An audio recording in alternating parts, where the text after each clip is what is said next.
stories. The home of sand and surf, poi, and pineapple has become the marijuana capital of the United States. I'm Dave Marish, and I'll take you where this year they harvested an estimated $250 million worth of Hawaiian gold. The subject is marijuana, but this is not a pot story or a dope story or drug story. You could call it a business story, because that's what Dave Marish found out when we sent him out to investigate the widespread illegality and large profits associated with marijuana growing in our newest state, Hawaii. Big business, I guess. Big indeed, Hugh. According to federal statistics, 50 million Americans have smoked marijuana, and close to 20 million do so regularly. That accounts for a $10 billion a year annual market. Right now, only about 5% of that market is supplied by American pot farmers, but that's changing fast. Homegrown cash crops of marijuana are important to the economies of rural California and Oregon, West Virginia, Kentucky, Florida, and Missouri.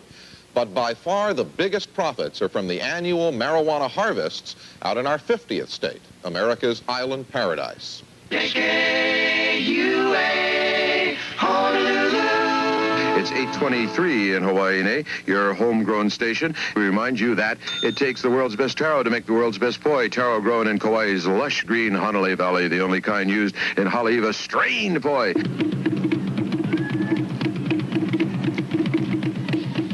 Hawaii, the Pacific paradise in the United States. The beach at Waikiki may look like Times Square in cocoa butter, but most of those sidewalk or sandbox surfers are enjoying themselves. Hawaii has big waves for big board surfers and little swells for the beginner. It has pineapples in 40-acre fields that can make a hill look like a sleeping reptile, and sugarcane in thick, impenetrable walls that become green oceanic waves from the air. All the guidebooks can tell you about this, but probably it would be your bellhop or cab driver who tell you what else is happening in Hawaii. Perhaps he'd mention Maui Wowie or Kona Gold or Puna Butter or Nepali Poison. Those are the brand names for Hawaiian homegrown, the most expensive marijuana grown in the Western world. The valuable vegetable. The natives call it pakalolo, and it grows equally well in a sunny cane field or a muddy rainforest. And while Hawaiian sugar sells for 15 cents a pound, illegal homegrown Hawaiian marijuana now brings $100 to $200 an ounce on the street in Honolulu, and more than that on the mainland. If official police estimates are right, marijuana has become the biggest agricultural product in this state, with an annual harvest of more than $250 million. Yep, you could say it. Money grows on trees around here. We expect to get a pound out of this one mound, a pound of buds, grouping. And that's about $2,000? And $2,000 a pound is, it's a fair price. I mean, I can see $5,000 a pound on the horizon. How large a scale did your dope growing build itself up to finally? Well, at the peak, it was at probably $250,000. The marijuana crop here is the major unsubsidized agricultural crop, and it's run on a free enterprise, entrepreneurial cottage industry kind of approach. It's the bastion of free enterprise, and it is able to take care of itself without having to have the government come and bail it out. I mean, we grow the finest marijuana in the entire world here. Quality. If you're ever down on the leeward side, Pakalolo will tickle your feet. The hallucinogenic qualities of marijuana come from the plant's content of tetrahydrocannabinol, THC. Hawaiian marijuana is very high in THC. The taste and aroma of pot, growers claim, come from the environment in which the plants grow. One Hawaiian grower claims the fruit trees that surround his pot patch make for a sweet smoke. Something makes for a sweet price. Colombian marijuana might fetch $400 to $600 a pound in New York. The farmer's market price for Hawaiian weed is 3 to 4 times that, while a New York customer would pay up to $3,000 for a quality Hawaiian pound. Such bucks, growers claim, are not just the free gifts of a generous geography. Growing high-class marijuana, they claim, is a matter of constant care and considerable science. To make the plants more potent and to bush them out, we let a series of 3 leaves grow get well established, and then we take off the fourth set. This in turn brings the potency of the plant up and gives you a higher volume of buds because you're creating a bush instead of a single stalk. Who farms Hawaiian marijuana? It could be almost anyone, farming almost anywhere. They grow in the jungles of the backcountry and the backyards of Honolulu. I had a heart attack, so I was confined to this backyard for about 6 months. So I started getting into it a little bit deeper. How many have you been growing?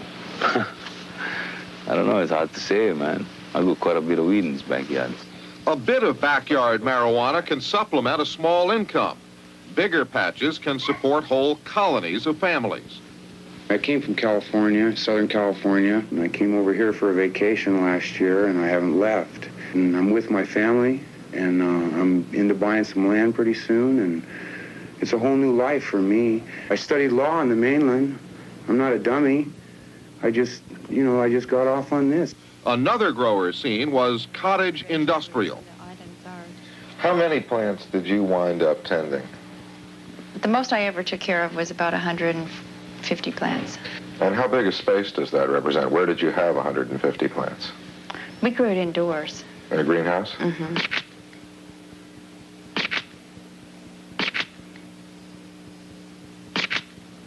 How did you distribute it, or how was it moved? The moving of it is very easy because we only dealt through 2 or 3 people. You can narrow your clientele down to one person who will bring, 50,000 at a time, and he'll take whatever you can give him every time he comes to visit you.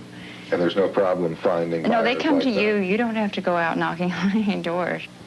To be able to ship marijuana out of here in the quantity to make it worthwhile for large dealers to profit by, it would have to be shipped out of here by ship. See, to fly it out of here, you would, of necessity, have to package it in small quantities, subject it to a lot of handling by people at the airport, but that's not generally true with shipping. Now, there's 2 types of shipping that it could possibly leave by. First is our commercial cargo containers. Nobody really knows what is shipped in these containers. And also, a second means, there's a strong indication now that marijuana could be leaving Hawaii by private pleasure cruises. There are literally hundreds of private coves, inlets, and harbors where pleasure cruises could land, offload and unload cargo, and leave the island without detection. So that it simply is not within the resources of the legal community to interdict this traffic. It's not within the sources of this community as we find the kinds of facilities that we have to date. Give me that. But Hawaiian law enforcement hasn't given up. That's why a visit to a pot patch is a top-secret operation. We had to gear up for a hike to a hard-to-find corner of some hard-to-get-to country. Admiral Byrd started this way, huh? This is from an album by Mr. Rick Berman, B-U-S-T-E-D. You know what I mean? You understand what I'm talking about? Take a ride with me down to Napopo Bay, on the Kona coast where the sun shines every day. This hike, the shorter of 2 jungle treks we made, started with an hour ride into the bush on a Jeep. Then came a 90-minute stretch of jungle trails and mountain paths. You step or I step, don't step on that. You got to be careful of the booby trap. You look to the left and you look to the right. Well, I think it's gonna be a marvelous night. Reporter Lowell Bergman and I slid along crags, clambered over rocks and trees, cursed thorns, and sank in mud. Our guide, the gent with the long gun, shows his weapon to discourage potential pot rustlers, but he uses it more frequently to poach wild pig or deer on which he feeds his family. That's the kind of country you wander in to find hidden pot patches. We've been hiking now through the woods for almost an hour, but even up here in the clouds, It's not safe enough to have a real large patch of marijuana, huh? No, we had some busts about 2 weeks ago, I think. They came up into the mountains and busted a couple guys. So that's why even up here under the clouds, you have to plant a few plants here. We got some behind here, some behind here. We got plants all over the sides.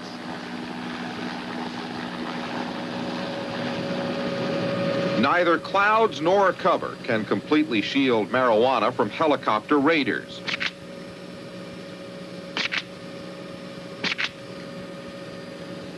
During this fall's harvest, the skies of Hawaii were loud with choppers, as local police and a variety of federal agencies teamed up for Operation Green Harvest, very likely the biggest series of pot raids in American history. Most of the manpower was local, but by far the lion's share of the money underwriting the August to October operation was federal. Green Harvest cost a minimum of $250,000, and that's not counting a $3 million police helicopter destroyed apparently by accident. Now, Hawaii's police chiefs are asking Uncle Sam for $1.5 million more to rent a Coast Guard cutter, the Customs Service's pot-sniffing dog, and lots of National Guard helicopters. Hawaii is the first state whose National Guard unit's been called to duty because of a marijuana emergency. The state role has been a supportive one. We were asked by the various police department of the counties to supply some help, helicopter service, people from the National Guard to participate in the Operation Green Harvest, and they were the ones who determined when they wanted this and how they wanted it. It was kind of hilarious because it was all this fuss over not too much. People had been warned ahead of time. They'd move their crops. The DEA, the Vice Squad of Maui, and they come up in the big Ford, you know. Quick, the National Guard snaps to attention. The guy jumps out of the big Ford with the game plans, and literally they huddle around in a circle, and the guy with the game plans is telling them just like military, you know, and, well, the crossant here, and you're going to go up here, and we're all rendezvous down here. It was like Vietnam. Not to some growers, they lost as much as $7 million in pot to the Green Harvest operation. That according to police estimates. It's a big number, and a big pile of plants went up in smoke before invited news film crews.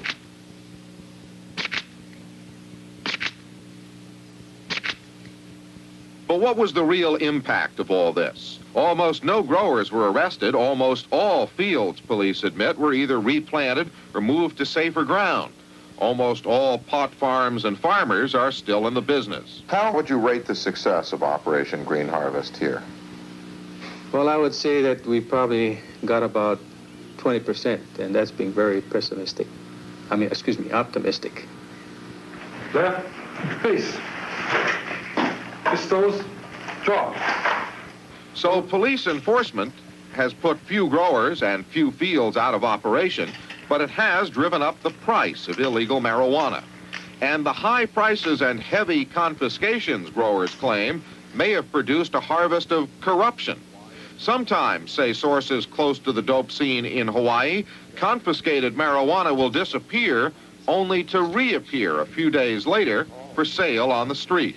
There's no arrest. I mean, there's no way of anyone knowing how much was taken. And then if there is an arrest, you go to court and you'll find out that you're only charged with about a third of the total weight of what was really taken. You're saying then that some local police officers are confiscating and then reselling rather than simply confiscating and burning marijuana. Yes, we're saying that. We're saying that. We're saying more than that. If you are a grower and you know when you have to harvest, there's a certain time that all the growers harvest, and you're in Honolulu one weekend and there's no marijuana, no buds, and this is what the connoisseurs are after, and this is where the money is. There's no buds. No buds because they have not been harvested. It's not time yet, okay? Green harvest starts 3-4 days after green harvest begins, which is just enough time for buds to dry. There's buds in Honolulu. Still no grower has cut early, but there's buds in Honolulu. The only people with buds are the local police. People who are in the marijuana scene will look at every means they can get to discredit the police operations. But isn't it true that this department lost something on the order of 800 pounds of confiscated marijuana? Yes. It was our evidence room at that time when we moved to the new Haleakala station, patrol section was burglarized. Subsequently, we installed the burglar alarm. I think that these are a lot of street talks, street rumors, and a lot of it very political. Do you know what happens to the marijuana after it is uprooted? No, I don't. When you get into this stage, there's no way, when you start picking up pounds and pounds and tons of marijuana, that some of that isn't going to walk away with the police, or isn't going to walk away with some of the people that are involved in it. There's just no way that's going to happen. And what does that do? That puts the police in harm's way. And you shouldn't do that. It is ludicrous, and worse than that, it's hypocritical for politicians to force policemen into a situation in which they know that some of their colleagues are going to be involved in circumstances where inevitably corruption is going to take place. Good watch. 10. Hut. Follow. Both police and growers say violence is increasing around the Hawaiian marijuana trade. Operation Green Harvest turned up few weapons and met with virtually no resistance, but police displays still show weapons caches discovered at the airport or booby traps left near pot patches. Some of these pictures are years old, but the pot rustler's rip-off kit shown here is right up to date. These are the tools of pot thievery. Some growers now talk of defending their dope with guns. Most of them shun the violence, which they claim has been increased by this fall's law and order escalations. Landing in your yard, for instance, landing people with weapons in your yard. With an unmarked helicopter, with unmarked civilians and not wearing uniforms, carrying heavy weapons, forcing people out of their houses, pointing these weapons at women and children. Anytime you have a crop like that growing out in the open that is very valuable, you are going to have violence. People are going to try and steal it or take it by force. And that, I think, is the problem. And any focus that's put on the police by saying the police are responsible for making it a serious problem, I think that's a dodge. I think what the people really want is legalization of marijuana, and that's what they should go after, and that's what they should try to get. And their complaints about illegal searches and seizures, I think they're just a smokescreen. A semi-precious baby, don't get stoned again. Mama, your semi-precious baby stoned again. If there be a legal smokescreen, lying behind it is a potentially fiery political issue. How much is pot enforcement worth in police equipment and manpower? How much is it worth in court time or jail time? Is marijuana worth arresting someone over? Does economic warfare of confiscation produce positive or negative results when the national marijuana market is at least $10 billion a year? Some dedicated law officers are waiting for American society to make its wishes clear. We're caught in the middle. We have a large segment of the community that thinks it should be legalized. We have another segment of the community that thinks it shouldn't be. In this conflicting situation, we're presented with a problem which is beyond our control. That's Rick Berman and the boys from the Big Island and something called Busted. I wonder what that record's all about.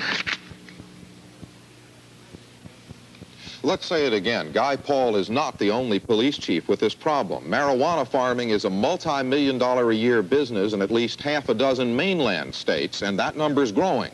And law enforcement seems more and more overmatched. Today's marijuana prohibition does not stop up to 20 million regular American pot smokers, or 9 out of 10 American pot smugglers. And so far, at least, it hasn't shut down many American pot farmers either. In Hawaii, at least, stepping up law enforcement did not cut down on marijuana smoking or dealing. Both police and growers say the effect on marijuana farming has been slight and probably temporary. But there is evidence that 3 things have increased: corruption, violence, and the price of marijuana. Hugh? And that price would surely be less if it were legal, wouldn't it? Yes, I think that's a safe assumption. Did you get any reading as to the extent that old organized crime is involved in the traffic? In Hawaii, only on the fringes, although there's an assumption that the longer the business increases and becomes more lucrative, the more organized crime will be involved. Obviously, though, growing it, dealing it, moving it implies organization, so that you could say that almost everybody in the trade is a fairly well-organized criminal. And that might represent a force that would seek to help keep it illegal. Wouldn't it? It'd be to their advantage.